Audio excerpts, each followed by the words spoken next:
Hello everyone, আপনাদের অনেকের মধ্যে একটা কোশ্চেন থাকে, সেটা হচ্ছে যে ওটিসি মার্কেট আর রিয়েল মার্কেটের মধ্যে মেইন ডিফারেন্সটা কি, বা ওটিসি মার্কেট বা রিয়েল মার্কেটের মধ্যে কোনটা অ্যাকচুয়ালি ট্রেড নেওয়া ভালো। সো দেখেন, রিয়েল মার্কেটটা কীভাবে চলে। রিয়েল মার্কেট চলে হচ্ছে যে আমার আপনার মতো ট্রেডারদের মাধ্যমে, বায়ার সেলার্সের মাধ্যমে।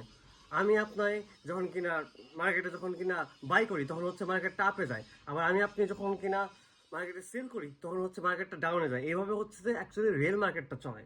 বাট ওটিসি মার্কেটটা কীভাবে চলে? ওটিসি মার্কেট হচ্ছে যে আপনি যে ব্রোকারের আন্ডারে কাজ করেন ওই ব্রোকারের কম্পিউটার বা বটের মাধ্যমে কিন্তু টোটাল মার্কেটটা কন্ট্রোল হয়। ইটস লাইক যে ধরেন যে ব্রোকার যখন তখন চাইলে মার্কেটটাকে কন্ট্রোল করে নিতে পারে, মার্কেটটাকে আপে নিতে পারে, মার্কেটটাকে ডাউন নিতে পারে তাদের মন ইচ্ছে মতো। সো বুঝতে পারতেছেন যে এখানে প্রচুর পরিমাণে ম্যানিপুলেশন হয় ওটিসি মার্কেটে, যেহেতু এখানে কোনো রিয়েল বায়ার সেলার্স নাই, এখানে রিয়েল বায়ার সেলার্সের কোনো হাত নাই। টোটালি হচ্ছে জাস্ট একটা কম্পিউটারের খেলা বা বটের খেলা।